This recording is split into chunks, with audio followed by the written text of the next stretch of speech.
Hello and welcome to Kitchen Counter Crafts. If you like this video, would you please like, comment, share, and subscribe. I've been waiting to do this and I've been wanting to make a journal out of the things that I have. And I try to do that, just not use digital kits because I'm too cheap to print them out. And also I just feel like I have so much paper, so many scraps that I can make a journal with that. So that's what I'm going to do. And before I move on, these are actually real roses that I got for our anniversary and they're so beautiful. So I just wanted to capture them in the video because, you know, they just kind of go away, but they're in full bloom and they smell absolutely amazing. So anyway, just thought I'd point that out. And so I have I was cleaning out my daughter's room and we found this composition book from a really long time ago, and it still has her little heart sticker, which I'm gonna just save on the side.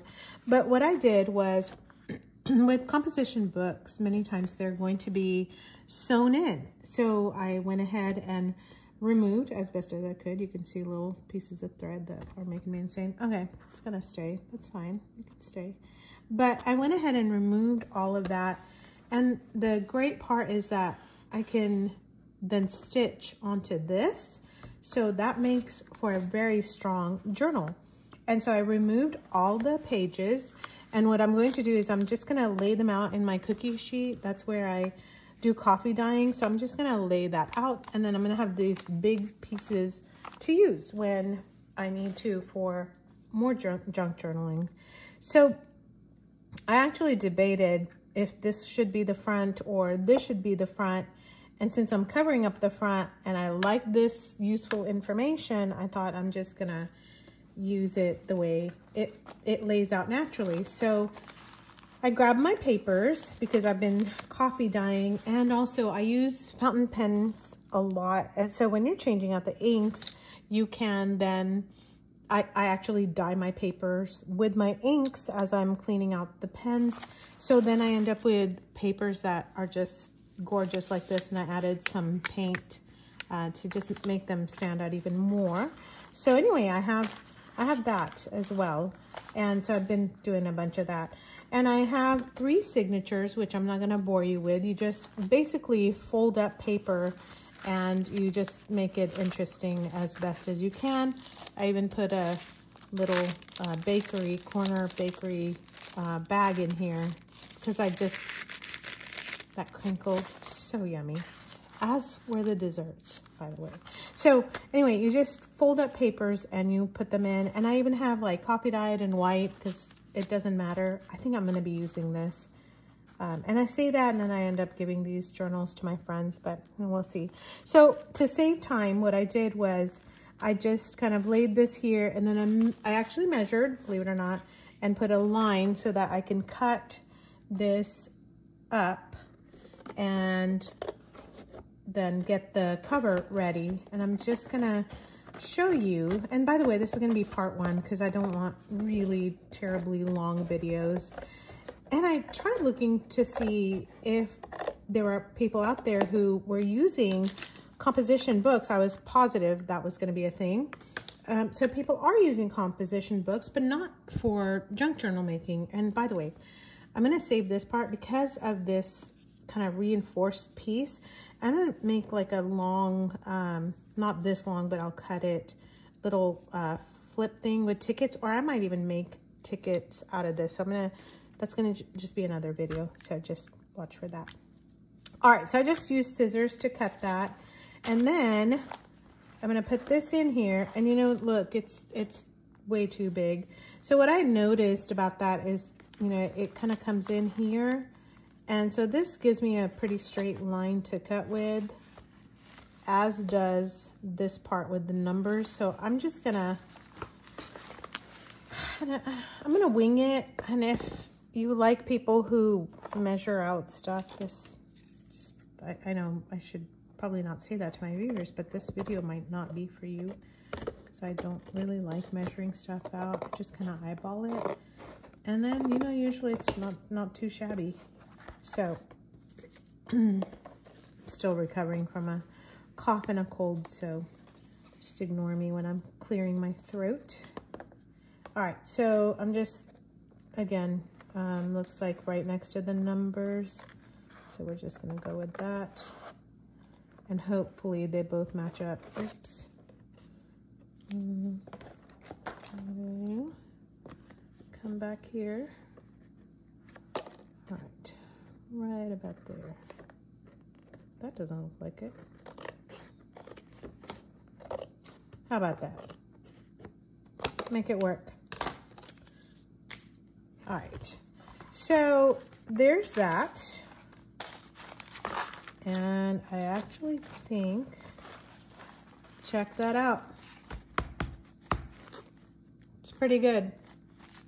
So I'm okay with a gap here because I want it to, when you are pushing it, the gap closes in. See, it's like right on the edge of the papers because I folded up this spine a little bit more to accommodate the different signatures. And I don't know if you can tell, yeah, I think you can tell on the video. There's little kind of lines that will allow you to just fold that up a bit so that you can get the signatures in place. So there's that. So that's pretty easy, right? So now I'm going to do what countless people have done on many, many videos, and that is to cover this up so that it looks more like a junk journal. And I'll tell you what I started to do. So what I do with just trying to recycle boxes is I look at cardboard that I can actually peel off. And this you can peel it so that it adheres a little bit better. But once you take that off, I was afraid this is gonna really get torn up because this is an old composition book. So I didn't think things were gonna go that smoothly. So what I'm going to do instead is put double-sided tape, and that is too skinny. So there we go. So this isn't like any magic. I just ordered it, I think, from Amazon. Just look for double-sided tape and, you know, they'll work really well. So what I am gonna do is just make sure that oh, and you can't see that. Okay, I'm gonna have to move everything here. There we go. Is to get it to the edges as much as possible. And again, just kind of eyeballing this. And I left a gap so that the other tape can go this way.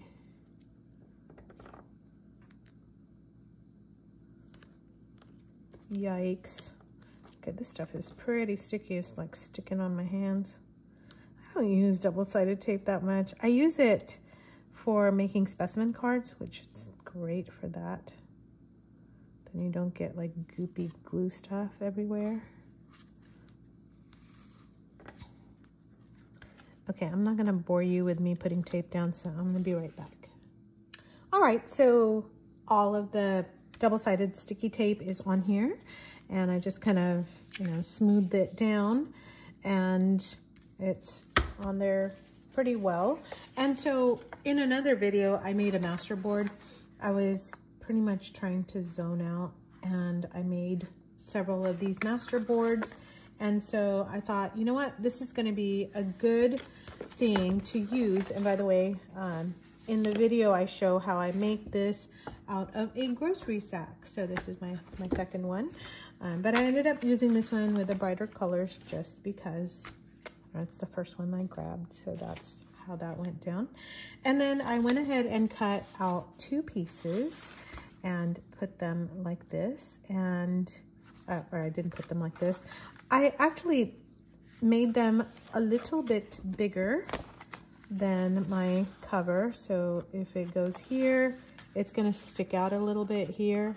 And I did that on purpose so that I could make sure that it didn't fall short, because it's kind of like sewing where you can always trim it down, but you can't add fabric to it. You can't add paper to, well, I'll take that back. You actually can't add paper to this. So anyway, I just went ahead and cut it just a little bit bigger. And then the trim, I'm going to use it for, I don't know, something else, I suppose. There's always something else. So I'm going to just flatten it up just because it seems to just work a little bit better. And then remove the non-sticky side. And before I did that, I should have actually grabbed my glue, but since we've already started, it's fine.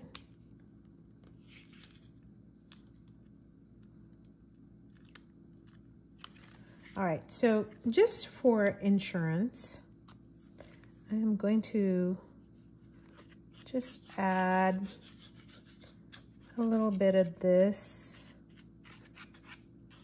kind of in the middle here.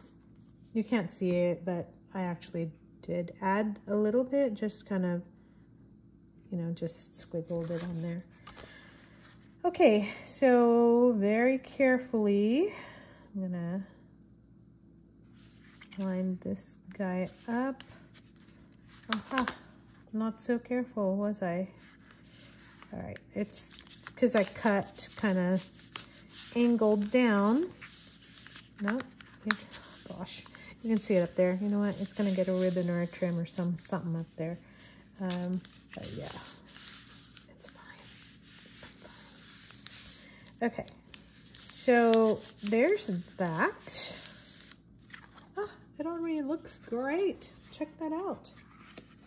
And it's just sticking. And you know what? Since this is here, I'm just gonna fold this in, I think.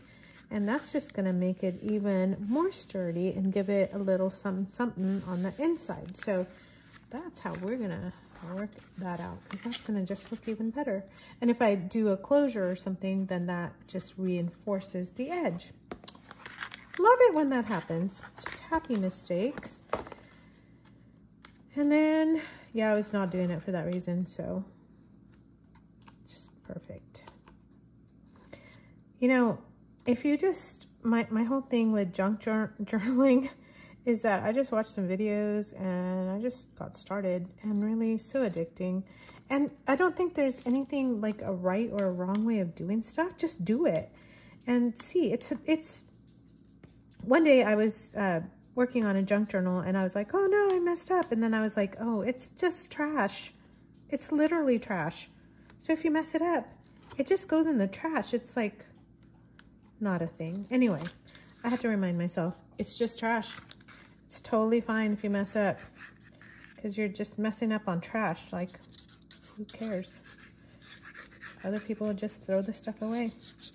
In fact, this thing was headed for the trash can also, so I just kind of tore out the pages that were used, and you know, it goes like that. So as the school year comes to an end, not right now, but when it starts coming to an end, you might want to just double check and just remind your kids that you love trash, and that you might want their used up, beat up journals, or I mean composition books, because they're ready-made covers. You don't even have to do half the stuff that, you know, I see some of the other ladies doing, the other junk journalers. You don't have to do any of that. You just pretty much stick your paper on there and call it good.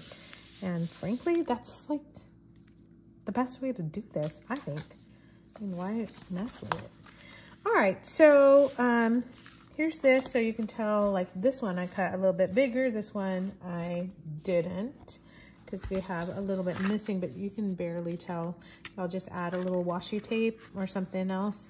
Speaking of washi, my washi's just kind of where I didn't add enough glue. It has a tendency to do some of that. But anyway, I'll add some washi tape to that, and we'll just kind of roll on it from there.